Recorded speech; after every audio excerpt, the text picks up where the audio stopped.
Shalom, jumpa lagi di Kelapa Sukacita. Hari ini kita hendak mendengarkan kebenaran firman Tuhan yang terambil dalam kitab Perjanjian Lama, kitab Kejadian, pasal 12, ayat yang ke-8 dan ayat yang ke-9. Sebelum kita membaca firman Tuhan, kita berdoa, meminta hikmat daripada Tuhan. Mari kita berdoa. Terpujilah Allah Tuhan dan Juru Selamat kami. Kembali di hari yang berbahagia ini Tuhan, kami mengucap syukur kepadamu untuk kasih dan kebaikan-Mu di sepanjang kehidupan kami. Teristimewa di hari ini Tuhan telah memberi bagi kami untuk menikmati hari-hari hidup kami. Dan secara khusus kami hendak mendengarkan firman-Mu.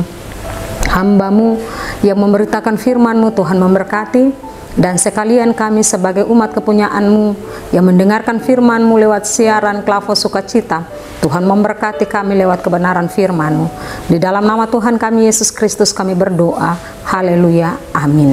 Kejadian pasal 12 ayat 8 dan ayat 9 dengan perikop pembacaan Abram dipanggil Allah. Ayat 8 dan ayat 9. Kemudian ia pindah dari situ ke pegunungan di sebelah timur Betel. Ia memasang kemahnya dengan Betel di sebelah barat dan Ai di sebelah timur. Lalu ia mendirikan di situ mezbah bagi Tuhan dan memanggil nama Tuhan.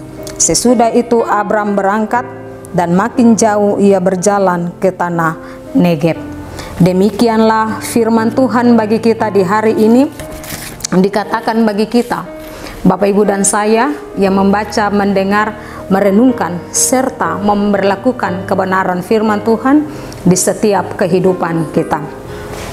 Bapak Ibu, saudara-saudara kekasih Tuhan, dari bagian firman Tuhan yang telah kita baca, maka tema yang saya angkat untuk kita renungkan hari ini ialah membangun mezbah Tuhan dan memanggil nama Tuhan. Sekali lagi tema kita, membangun mezbah Tuhan dan memanggil nama Tuhan. Bapak Ibu saudara-saudari pendengar Kelapa Sukacita yang diberkati oleh Tuhan kita Yesus Kristus, ketika kita baca kitab Kejadian pasal 12 ayat 1 sampai dengan ayat 9, ini berbicara tentang Allah memanggil Abram keluar dari Ur Kasdim ke tempat di mana Tuhan tuju kepada Abram. Dalam pemanggilan Abram itu, Abram tidak pergi seorang diri, tetapi Abram pergi bersama dengan istrinya Sarai dan keponakannya, yaitu Lot. Allah memanggil Abram dalam proses yang begitu panjang. Bapak Ibu, ketika kita dipanggil keluar dari keluarga, sanak saudara, tentu hal yang sulit dan tidak mudah atau tidak gampang bagi kita. Tentunya butuh proses. Demikian ketika Abram dipanggil keluar dari sanak saudara, rumah bapaknya, dari segala-galanya. Abram keluar tidak semudah yang kita bayangkan atau kita pikirkan. Semuanya itu lewati proses yang begitu panjang. Pada akhirnya Abram keluar bersama dengan istri dan juga keponakannya Lot. Ketika Abram keluar, itu pertanda bahwa Abram taat kepada Allah atas panggilan yang Allah berikan. Kalau kita baca dari bagian firman Tuhan ini, di mana secara khusus kita lihat bahwa ketika dari Kejadian pasal 12 ayat 1 sampai dengan ayat 9 itu bicara tentang panggilan Abram, tetapi di dalamnya juga ada janji, ada berkat bagi Abram bahkan keturunan. Sementara di pasal 11 itu dikatakan bahwa Sarai istri Abram itu mandul. Tetapi di pasal 12 kalau kita baca dari ayat 1 sampai dengan ayat 9, di sana ada janji penyertaan Tuhan bagi Abram. Saya mengajak Bapak Ibu kita lihat pada ayat yang ke-8 dan ayat yang ke-9 yang dikatakan demikian. Kemudian dia pindah dari situ ke pegunungan di sebelah Betel, di sebelah barat, dan Ai di sebelah timur. Lalu ia mendirikan di situ mezbah bagi Tuhan dan memanggil nama Tuhan. Sesudah itu Abram berangkat dan makin jauh ia berjalan ke tanah Negeb. Ketika Abram keluar bersama dengan istri dan juga keponakannya Lot menuju ke Sikem, Kanaan, dalam perjalanan Abram berusia 75 tahun, dan di sana Abram di Sikem sebagai orang yang asing, sebagai pendatang yang baru atau orang yang baru di tempat yang baru, sebagai orang asing. Tetapi Tuhan menyertai Abram dalam perjalanannya, dan di sana Allah juga berbicara kepada Abram. Kita lihat pada ayat yang ke-7. Ayat yang ke-7 dikatakan, ketika itu Tuhan menampakkan diri kepada Abram dan berfirman, "Aku akan memberikan negeri ini kepada keturunanmu." Maka dirikannya di situ mezbah bagi Tuhan yang telah menampakkan diri kepadanya. Allah berbicara langsung kepada Abram, dan respon Abram ketika mendengarkan Allah berbicara kepadanya, ia mendirikan mezbah. Nah, dari ayat 7 punya kelanjutan pada ayat 8 dan ayat yang ke-9. Respon Abram terhadap apa yang telah Allah sampaikan kepadanya, ia mendirikan mezbah. Ia mendirikan mezbah. Kemudian Abram pindah dari situ ke pegunungan di sebelah timur Betel. Ia memasang kemahnya dengan Betel di sebelah barat dan Ai di sebelah timur. Lalu ia mendirikan di situ mezbah bagi Tuhan dan memanggil nama Tuhan.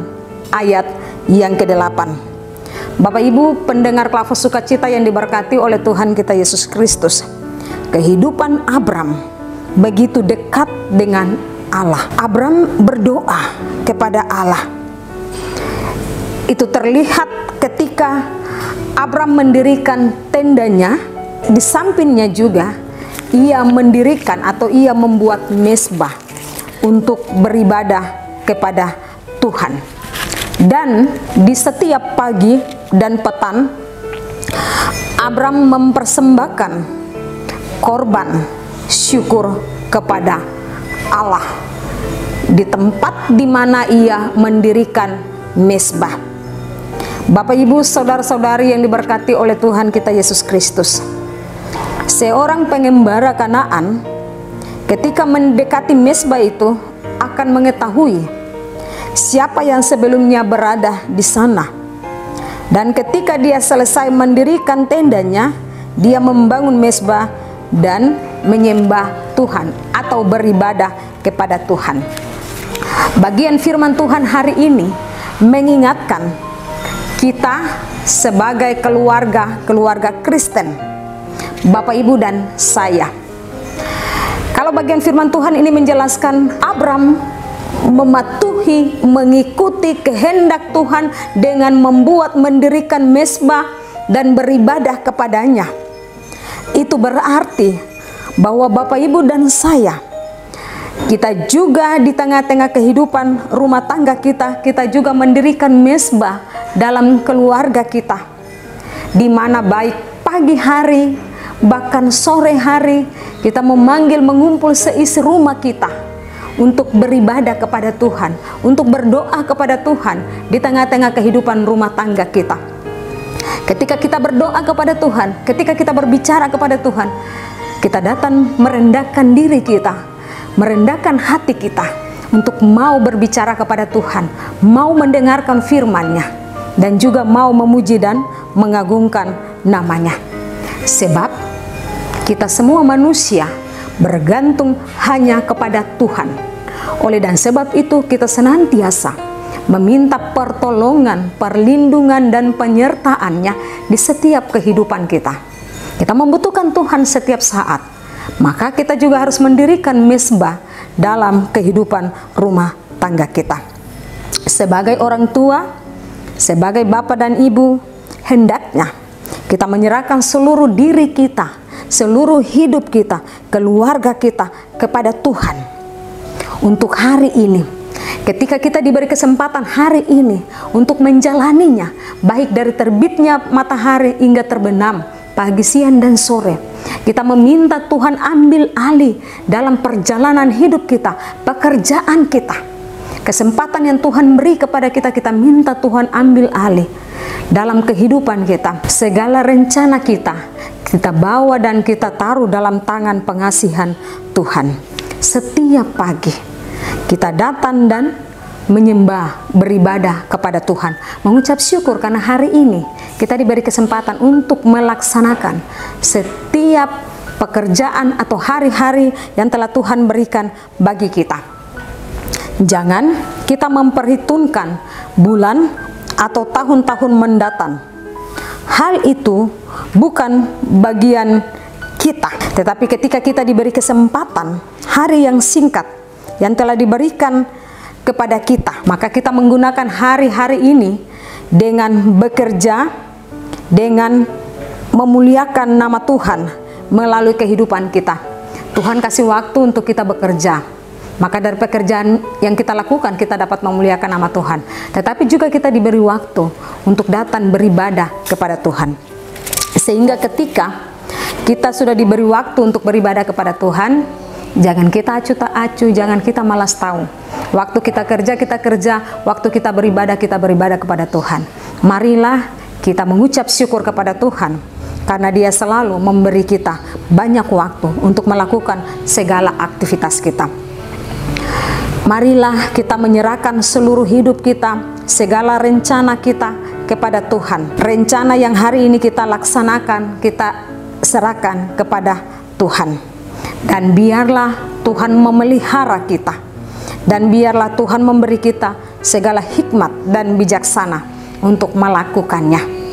Kita lihat Abram ketika dia sampai di Sikem, di Kanaan, dia mendirikan mezbah, dia memanggil nama Tuhan. Demikian Bapak Ibu dan saya, tiap-tiap hari kita memanggil nama Tuhan. Sebab kita lihat di ayat yang ke-9 dikatakan bahwa sesudah itu Abram berangkat dan makin jauh ia berjalan ke tanah Negeb. Perjalanan hidup kita ini masih panjang ke depan. Maka ketika kita diberi kesempatan, kita selalu memanggil nama Tuhan, memanggil Tuhan untuk menolong, menuntun, menyertai kita dalam perjalanan yang panjang ini. Sehingga perjalanan yang panjang ini kita bisa jalani dengan bertanggung jawab, dengan penuh sukacita sampai di tempat di mana kita tuju, dan pada akhirnya nama Tuhan dipermuliakan. Saya percaya ketika bagian firman Tuhan yang hari ini kita baca, kita taat mendengar dan melakukannya, hidup kita diberkati. Janji Allah kepada Abraham sampai hari ini, berkat yang Allah janjikan kepada Abraham itu turun bagi setiap orang yang taat kepadanya. Dari istri Abram, Sarah yang mandul itu, di usia lansia atau usia senja, Tuhan mengaruniakan baginya untuk memperoleh anak, yaitu Ishak.